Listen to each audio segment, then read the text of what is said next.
Erestov, Raverim, Shalom Rei. Boa noite, amigos. Shalom, muito shalom a todos. E mais uma vez aqui. Hoje, durante este dia, durante principalmente o período da tarde, o Senhor falou muito ao meu coração sobre um texto que é citado nos 4 evangelhos. Nos 4 evangelhos de Jesus, Mateus, Marcos, Lucas e João. Porém, no evangelho que escreveu Lucas, no evangelho de Jesus que escreveu Lucas, esse texto que eu quero comentar aqui, ele ficou mais abrangente, mais, vamos colocar assim, mais bem explicado. Então nós vamos para a palavra que está no evangelho segundo escreveu Lucas, né? O evangelho de Jesus segundo escreveu Lucas, no capítulo 5. E a maioria de nós, principalmente aqueles que já leram a Bíblia, que entendem um pouco da palavra do Senhor, né? Já ouviu falar ou sabe o que significa a pesca maravilhosa, né?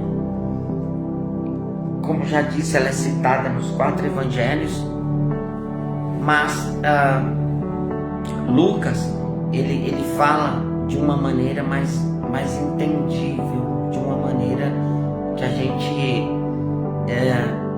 consegue até imaginar, né, como foi.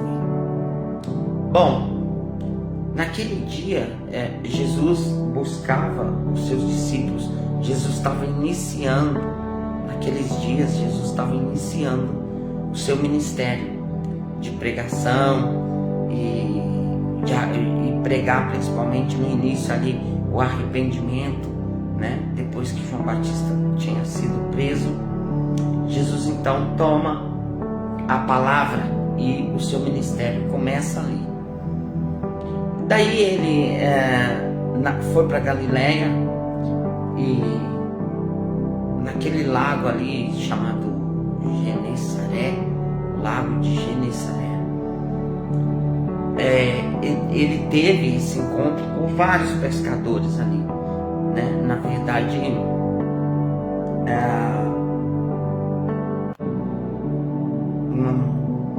uma multidão de pessoas estava ali. E o que acontece é que Jesus procurava já, procurava Simão, que depois veio a ser Pedro, né, Cefas, Filipe, né, André. Mas ali naquele momento Jesus, então, depois de subir no barco de Pedro, e ele escolheu o barco de Pedro, ele subiu nele e pregou por alguns talvez minutos ali, né? Ele falou da palavra, pregou, e depois ele sugeriu para que Pedro, então sugere a Pedro ir mais adiante, ou seja, sair das margens, né, do lago, da praia ali, e ir mais a fundo. E mais a fundo, Jesus dá a ordem, então, né, lança a rede e lança a rede e vocês vão pescar, né? Porém, ele estava falando com pessoas que tinham passado a noite inteira, com pescadores que tinham passado uma noite inteira no mar e não conseguiram pescar nada, não pegaram nada. Naquele momento ali eles até lavavam as redes já, porque iam, né, descansar, ia parar, porque não havia tido sucesso. Ou seja, o fracasso era notório ali, era notado, era sentido. Aquele momento era de fracasso. Mas então Jesus, depois de pregar, como já disse, ele sobe no barco e escolhe o barco de Simão, né, Pedro, e daí acontece a pesca maravilhosa. Pedro até diz: Senhor, nós ficamos a noite inteira e não pegamos nada, e não pescamos nada, mas sobre a sua palavra nós vamos lançar as redes. E a palavra diz, fizeram assim. Então, assim como Jesus mandou, deu a ordem, eles obedeceram.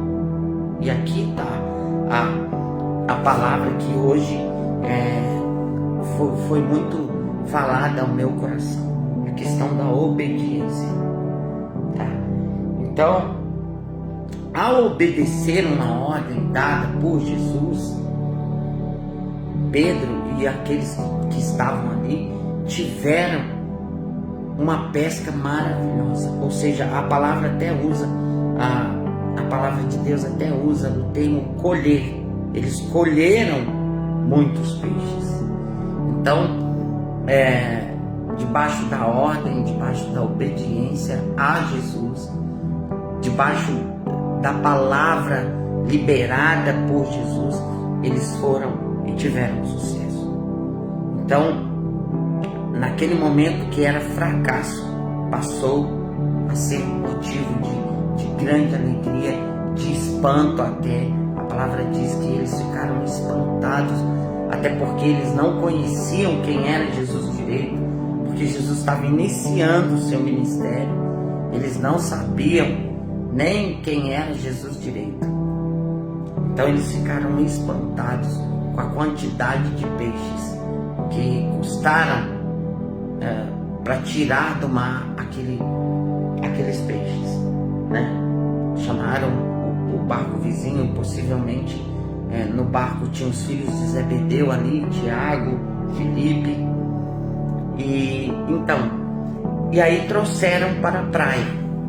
Eles arrastaram as redes, trouxeram para a praia. Mas o fato, depois da obediência, o que eu quero deixar aqui está no capítulo 5, conforme falei, de Lucas, do Evangelho de Lucas, o Evangelho de Jesus segundo escreveu Lucas, e no capítulo 5 e no versículo 11, diz assim: e levando os barcos para a terra, deixaram tudo e o seguiram. Então, vamos pensar um pouco. Pedro, André, Tiago, Filipe, Zebedeu, enfim, todos os que estavam ali, né, envolvidos na pesca, eram o quê? Eram pescadores. E pescadores querem o quê? Peixes. Na certa, alguns iam comer, outros iam vender para o seu próprio sustento, porque se eles eram pescadores, era a profissão deles. Eles dependiam e viviam daquilo. Mas aí, o que acontece é que, depois de obedecerem a Jesus, eles tiveram sucesso enorme na pesca, e daí eles voltam para terra, para a praia, né? Eles voltam para ali, e muito peixe. Mas é importante destacar aqui que, além da obediência, esse versículo 11 nos mostra que eles largaram tudo e seguiram a Jesus. Ou seja, naquele momento, principalmente Simão Pedro, Cefas e André, seu irmão, principalmente esses dois, eles não estavam mais nem aí com a quantidade de peixes que pescaram. Não.